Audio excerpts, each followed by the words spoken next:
اب اس ساری صورتحال میں پاکستان کی برے سے بری صورتحال بنتی جا رہی ہے کہ ملک کے معاشی وسائل بیچے جا رہے ہیں.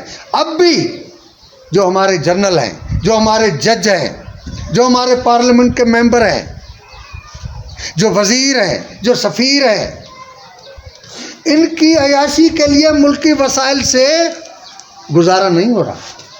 یہ قرضہ کس کے لیے لیا جا رہا ہے؟ 75 ارب ڈالر جو ملے لنڈی کوتل میں کوئی اچھی اسپتال بنا کے دی. 75 ارب ڈالر ملے اس افغان جہاد کے اور امریکہ کی خدمت کے بدلے زمین افغانیوں کے خلاف استعمال کی گئی. ان کو کوئی اچھی یونیورسٹی کوئی اسکول ملا؟ آپ جائزہ لیں کہ لنڈی کوتل پچھلے 40 سال کے اندر جب سے جہاد شروع ہوا ہے، 40 سال کے اندر اب لنڈی کوتل کی آبادی کتنی بڑھی ہے، اور آبادی کے تناسب سے اسکول بڑھے یا نہیں بڑھے، اسپتال بڑھے یا نہیں بڑھے، کوئی ہاؤسنگ اسکیم بنی یا نہیں بنی، پانی سپلائی کرنے کا کوئی بندوبست ہوا یا نہیں ہوا. پاکستان کا ہر آدمی 75,000 میں مقروض تھا. جب زرداری گیا تو پاکستان کا ہر شہری 1.25 لاکھ میں مقروض تھا. جب نواز گیا، نواز لیگ کی حکومت گئی تو پاکستان کا ہر شہری 1.25 لاکھ میں مقروض تھا. جب عمران گیا تو پاکستان کا ہر شہری 2.25 لاکھ میں مقروض تھا، اور آج 3 لاکھ سے بڑھ گیا. اب یہ قرضہ آپ پر خرچ ہوا، کون کھا گیا؟ ہمیں الجھا دیا ہے کہ یہ کافر وہ کافر، یہ کافر وہ کافر. پختون سندھی کی لڑائی، پختون پنجابی کی لڑائی. ہاں ہمارے تضادات ہیں، ہر ایک صوبہ اس کی اپنی ثقافت ہے، اپنی زبان ہے، اپنی روایات ہے، قومی اپنا کردار ہے، اس وجہ سے فرق ہے. لیکن جب روزگار کے وسائل نہیں ہوں گے اور ان پہاڑوں میں پڑے ہوئے لوگ یہ پتھر تو نہیں کھائیں گے، کیا کریں گے؟ پاکستان کے ان علاقوں میں جائیں گے جہاں روزگار ملے گا، اور وہاں پر جب لوگوں کو روزگار نہیں ملتا تو وہ کہتے ہیں یہ ہمارے یہاں کیوں آئے ہیں. تو بجائے کہ یہ یہاں کیوں آئے ہیں، ان سے لڑائی لڑنے کے اس حکمران کے خلاف لڑائی لڑو جس نے ان لوگوں کو 76 سال گزرنے کے بعد کوئی روزگار کا بندوبست کر کے نہیں دیا ہے. تو وہ ان تضادات کو بڑھاتے ہیں کہ بلوچ مہاجر کی لڑائی ہو جائے، پختون سندھی کی لڑائی ہو جائے، پنجابی سندھی، پنجابی پختون، پنجابی بلوچ کی لڑائی ہو جائے، شیعہ سنی کی لڑائی ہو جائے. اور ہمیں بڑے گھمنڈ میں ڈال دیا گیا کہ جناب قادیانی کافر ہیں. بھئی آپ اور ہم اللہ تعالیٰ کے قانون کو اپنے ہاتھ میں کیسے لیتے ہیں؟ میں کہوں یہ کافر ہے، مسلمان نہیں ہے، واجب القتل ہے، جبکہ مجھے پتہ ہے کہ انہیں زندگی اللہ تعالیٰ نے دی ہے. میں کون ہوتا ہوں ان سے زندگی چھینوں؟ اس کی معنی میں نے اللہ کی طاقت اپنے ہاتھ میں لے لی. کفر تو یہ ہے. اب اس بحران سے کیسے نکلا جائے؟ دنیا 2 بلاکوں میں تقسیم ہو رہی ہے، دونوں بلاک سرمایہ دارانہ ہیں، کوئی سوویت یونین کے بلاک کی شکل نہیں بن رہی. قومیں پاکستان میں حق خود اختیاری کے لیے لڑ رہی ہیں، عوام مہنگائی میں پس رہی ہے، روزانہ نیا قرض اپنے اوپر آ رہا ہے، وسائل بیچ رہے ہیں. اس وجہ سے جو ریاستی وسائل سے اس بیوروکریسی اور اس اشرافیہ کی ضرورتیں پوری ہو رہی تھی، آگے چل کر اب بھی پوری نہیں ہو رہی. جب آپ یہ وسائل بیچ دیں گے تو پھر تو اور قرضہ لینا ہوگا. جب آپ گھر بھی بیچ دیں گے، گھر کے برتن بیچ دیے، گھر بھی بیچ دیا، کیوں کہ ضرورت پوری نہیں ہو رہی تھی. اب آپ نے کرائے پر مکان لیا تو پھر ضرورت کیسے پوری ہوگی؟ اس کا فیصلہ کس نے کرنا ہے؟ اس سے کس نے نکلنا ہے؟ جو آپ اور ہم تکلیف میں ہیں. یہ ان ایم این ایز، ان ایم پی ایز کی ضرورت نہیں ہے کہ آپ کے اوپر پچھلے 1.5 سال کے اندر قرضہ جو ہے، 1.25 سال 1.5 سال کے اندر قرضہ آپ کے اوپر 2.25 لاکھ سے 2.25 لاکھ سے 3 لاکھ تک پہنچتا ہے. آٹا جو ہے وہ 12 روپے کلو سے بڑھ کر 150 روپے کلو تک پہنچتا ہے. دوائی جو ہے 1 روپے کی دوائی 20 روپے تک پہنچ جاتی ہے. تو مسائل میں آپ اور ہم گرے ہوئے ہیں. ان کا عالم دیکھیں، کہہ رہے ہیں ملک بڑے بحران میں ہے، بڑے کڑوے فیصلے کرنے پڑ رہے ہیں۔ کڑوے فیصلے کیا کر رہے ہیں کہ تمام ٹول پلازاؤں پر، تمام ٹول پلازاؤں پر M&A کے لیے کوئی ٹیکس نہیں ہوگا۔ اب آپ بتائیں، یہ ہم سے غریب ہیں، ہم ٹیکس دیں وہ نہ دیں؟ یہ ہمارے دوست کار میں آئے ہیں، ان سے پوچھو کہ ان سے جن کے پاس بڑی گاڑی ہے وہ زیادہ ٹیکس ہونی چاہیے یا جن کے پاس چھوٹی گاڑی ہے ان کے پاس ٹیکس ہونا چاہیے؟ اور یہ لوٹتے رہیں گے، ہم لڑاتے رہیں گے۔ اس کا حل ابھی تک جو نظر آ رہا ہے وہ یہ ہے کہ اس ملک کے اندر نظام کی تبدیلی ہو۔ اور نظام کی کیا تبدیلی ہو؟ ایسا نظام آئے جو اپنے ملک کے شہریوں کو، اپنے ملک میں رہنے والی قوموں کو برابر کی نظر سے دیکھے۔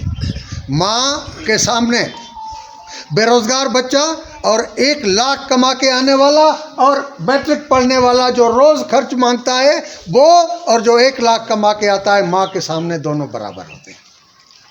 وہ ہوتی ہے ریاست۔ اور ہمیں وہ ریاست قائم کرنی ہے جو ہر ملک کے شہری کو تعلیم، علاج، روزگار اور ہر شادی شدہ جوڑے کو گھر مہیا کرے۔ اور یہ کیسے ممکن ہوگا؟ یہ تب ممکن ہوگا جب انہوں نے جو ہمارے وسائل پر قبضہ کیا ہے، سمندر پر قبضہ کیا ہے، دریاؤں پر قبضہ کیا ہے، نہروں پر قبضہ کیا ہے، زمینوں پر قبضہ کیا ہے، ہر دولت پیدا کرنے کے وسیلے پر قبضہ کیا ہے، اور الٹا ہمارے اوپر روز نیا ٹیکس عائد کر کے ہم سے لوٹ رہے ہیں۔ ان سے یہ سب کچھ چھیننا ہوگا، اور یہ عوام کو منظم کر کے، شعور دے کر ایک پارٹی میں منظم کرنا ہوگا۔ یہی حکمت گل کاکا کا پیغام تھا، یہی ان کا مقصد تھا، اور اسی مقصد کے لیے انہوں نے افغانستان میں وزارت قبول کی تھی۔ اس لیے وزارت قبول نہیں کی تھی کہ اسلام آباد سے بڑی گاڑیاں لینی ہیں، بڑے پرمٹ لینے ہیں، اور پورے خاندان کو مفت میں جہازوں کا سیر کرانا ہے، اور داڑھ میں درد ہو تو انگلینڈ علاج کرانے کے لیے جائے۔ اور عام آدمی، میری ماں، میری بہن، میری بیٹی 10 مہینے پیٹ میں بچے کو رکھ کر رات دن نیند خراب کر کے اپنے جسم کو پھاڑ کر بچے کو جنم دیتی ہے، اور وہ بچہ بیمار ہونے کے بعد ایڑیاں رگڑتے ہوئے مر جائے ماں کے سامنے۔ کوئی نظام ہے؟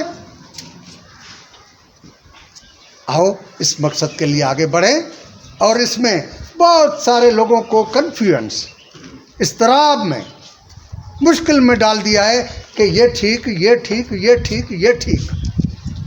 میں پیمانہ بتاتا ہوں۔ آج امداد قاضی آپ کے پاس آیا ہے، امداد قاضی آپ کا دوست بن جائے، سب کو میرا پتہ ہونا چاہیے کہ امداد قاضی کے پاس سیاست میں جب آیا تو اپنے پاس کیا تھا؟ موٹر سائیکل تھی، چھوٹی سی گاڑی تھی، اور وہ بڑھتا گیا، پورے ملک میں متعارف ہوتا گیا، دنیا میں متعارف ہوتا گیا۔ کمیونسٹوں کی عالمی انٹرنیشنل ہوتی ہے، وہاں پہنچتا ہے پارٹی کے چندے سے، اور جتنا نام بڑا ہوا اتنی اگر بلڈنگ بھی بڑی ہو جائے، کار بھی بڑی ہو جائے، رہن سہن بھی بڑا ہو جائے، تو سمجھو یہ بزنس ہے، یہ سیاست نہیں ہے۔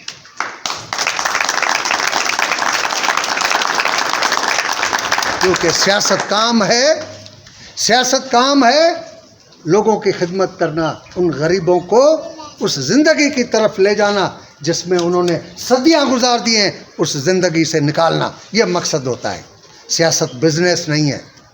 اور جو لوگ سیاست کر رہے ہیں انہوں نے اپنے بنگلے بنائے ہیں، اپنی بڑی گاڑیاں لگائی ہیں۔ یہ انصاف کی بات ہے کہ ایک بندہ جب سیاست میں شروع ہوا تو موٹر سائیکل بھی نہیں تھا، نام بڑا ہوتا گیا، بڑا محل بن گیا، بچوں کے اسکول کے لیے گاڑی الگ، بیوی کے سیر و تفریح اور خریداری کے لیے گاڑی الگ، اور اس کے لیے گاڑی الگ۔ یہ سیاست ہے، یہ دھندا ہے، یہ بزنس ہے۔ اس وجہ سے لٹمس کہا جاتا ہے نا، تیزاب کو اور الکلی کو کیسے پہچانا جائے. ایک پیپر ہوتا ہے لٹمس، وہ اس میں ڈالو تو اس کا کلر کیا بن جاتا ہے. یہ کلر بن جائے تو وہ تیزاب ہے، یہ کلر بن جائے تو وہ الکلی ہے. بالکل اسی طرح سیاستدان کو بھی اسی طرح پہچانا. وہ مذہبی بات کرتا ہے، وہ قوم پرستی کی بات کرتا ہے، وہ طبقاتی سیاست کی اور سوشلزم کی بات کرتا ہے. اس کے سچے ہونے کی پرکھ یہی ہے کہ آپ اس پر نظر ڈالو اور لیڈر کو کبھی بھی نعوذ باللہ خدا کی لیول تک مت پہنچاؤ. آپ لیڈر کو پوچھتے ہیں نہیں، لیڈر آپ کا خدمت گزار ہے. آپ دیکھیں آپ کی ٹیکس سے ڈپٹی کمشنر بنتا ہے اور وہ ہمارے اوپر سوار ہو جاتا ہے. کیوں؟ کہ ہماری کمزوری کی وجہ سے ہم اس کی قوت مان لیتے ہیں. آپ میں جتنی قوت ہے اس سرکار کے پاس 12 لاکھ فوج اور ایجنسیز اور پیراملٹری فورسز، اس کے پاس اتنی طاقت نہیں ہے جتنی عوام کے پاس طاقت ہے. معاملہ کیا ہے؟ آپ نے دیکھا ہوگا کہ ہاتھی جنگل کا ایک بڑا جانور ہے. اتنی طاقتور ہے کہ بڑے سے بڑے درخت کو یوں اپنی سونڈنی سے کھینچ کے باہر گرا دی. لیکن جب وہ ہاتھنی بچہ دیتی ہے تو وائلڈ لائف والے ہیلی کاپٹر سے جاتے ہیں اور جاتے ہوئے ہاتھی دوڑنے لگتی ہے، ہاتھنی بچے دوڑنے لگتے ہیں، لیکن ماں جلدی بھاگ جاتی ہے، بچے پیچھے رہ جاتے ہیں. وائلڈ لائف والے لے آتے ہیں. اب وہ بچہ اس کو کس چیز سے باندھتے ہیں؟ ہلکی سی رسی سے. اور بیچارہ کمزور ہے، چھوٹا ہے، تو وہ بہت توڑنے کی کوشش کرتا ہے لیکن توڑ نہیں پاتا.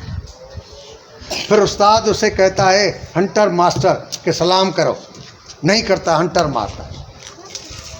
اسٹول پر چڑھو، نہیں چڑھتا، ہنٹر مارتا ہے. چھوٹا بچہ ہے، چمڑی کمزور ہے، بہت اثر انداز ہوتا ہے. اس کے ذہن میں بیٹھ جاتا ہے کہ یہ ماسٹر مجھ سے زور ہے. اور وہ پھر جب بڑا ہو جاتا ہے تو اسی ماسٹر کے کہنے پر لوگ اس کے سر پر سوار کرتے ہیں، اس کی پیٹھ پر بٹھاتے ہیں. ہاتھی ایک گدھے کی طرح انسان کو اٹھائے گھومتا ہے کیونکہ اس کے ذہن میں بیٹھ جاتا ہے کہ میں کمزور ہوں، میں اسے طاقتور نہیں ہوں. عوام کو بھی اس طرح سکھایا گیا ہے کہ ہم کمزور ہیں، ہم حکومت کو کچھ نہیں کر سکتے، ہم سیاستدانوں کو کچھ نہیں کر سکتے. تو طاقت اختیار کرو، سچے اور جھوٹے کو پہچانو. خلیل جبران، پڑھے لکھے لوگوں نے اس کے افسانے پڑھے ہوں گے، لبنان سے تھا. انہوں نے کہا ایک افسانہ ہے کہ دریائے نیل پر لوگ نہانے جاتے تھے. جیسے ہم نہروں پر جاتے ہیں تو کپڑے باہر کنارے پر اتار کے رکھتے ہیں اور خود جا کے دریا میں نہاتے ہیں.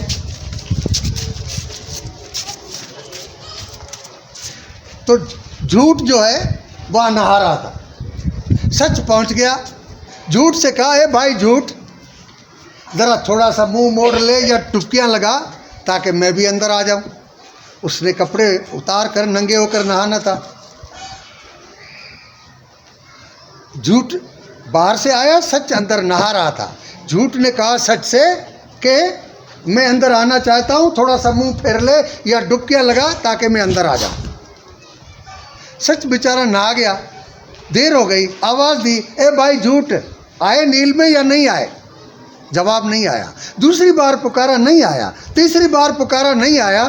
تو سچ نے مڑ کے دیکھا کنارے پر کوئی نہیں ہے، یہ نہا چکا تھا. باہر نکلا، اپنے کپڑے دیکھے، ارے میرے تو کپڑے نہیں ہیں. سامنے دیکھا کہ جھوٹ جو ہے میرے کپڑے پہن کے دوڑا ہوا جا رہا ہے. اب سچ بیچارے کو اپنا انگ تو چھپانا تھا تو جھوٹ کے کپڑے پہن لیے.